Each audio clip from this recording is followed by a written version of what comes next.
Welcome back to the 14th video of my practice series. Today we're going to be looking at kind of a specific topic here, but one I honestly use like all the time when I'm playing. And it's using diminished voicings over dominant chords. So let's start by first just looking at the theory behind why this works. All right, let's take a C7 flat 9 chord. So maybe like the 5 chord of a 2-5 to F minor.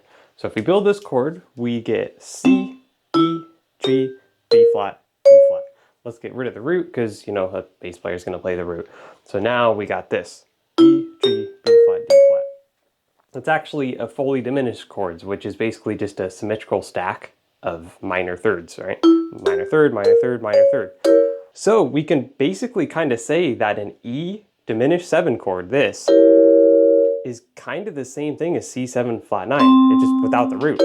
As we said before, the bass player is playing that. So here's the cool thing, through this symmetry, just go up the inversions, now G's on the bottom. G diminished 7, B flat diminished 7, D flat diminished 7, and then you're just back at the E flat, just up an octave. All those can work over C7 flat 9. Here's how they sound kind of just going up and down on the vibes.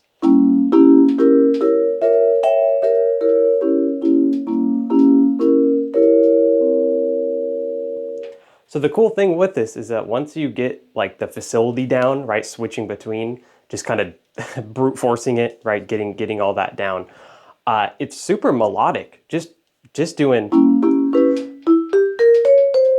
stuff like that, right? It just sounds very melodic, and you can use it improvising, comping, or even playing chord melodies like we'll get to later. Say if I were playing over an F minor 2-5, I can do something like this. Notice how using these inversions fills out the sound. Here's how this sounds with just the top line.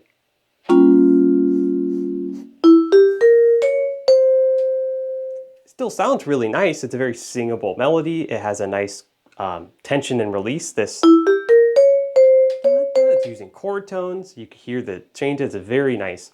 But especially say if you're playing in like a trio context without any other chordal instruments, using this other stuff that not only fills out the harmony, but it just kind of fills out the group sound. And since I play in a trio just about all the time, it's something I like to do a lot. All right, let's look at the bridge to the song There Is No Greater Love for an example of using this concept for a chord melody. There actually might be a great video by Tim Collins on this kind of from a while back that I think I kind of got this whole concept from in the first place. So thanks, Tim. I just wanted to share it again because it's seriously something that's stuck with me ever since I watched that video. The reason I chose this specific part of the tune is because the melody is using these diminished chord tones. Here's just the melody.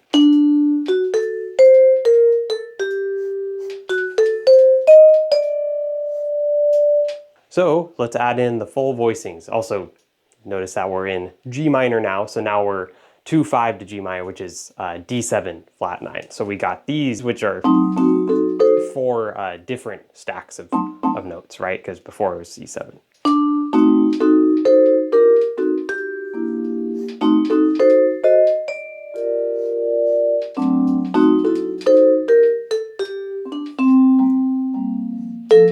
You can also see how when it resolves to the minor 1, or in this case, you know, G minor, it resolves to a chord tone of G minor, which I might have talked about before, but like this, let's see here.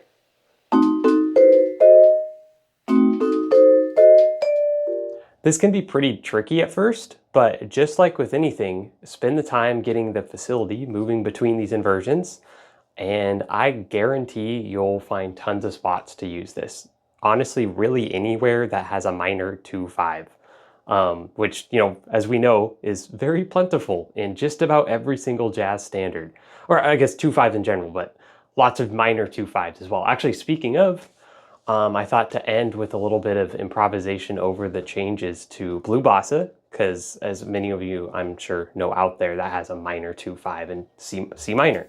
So also kind of the 2-5 to D flat, but that's a major. Okay, so regardless, thank you for watching as always, and I hope you at least got something out of this, even if it's just one little thing. So thank you.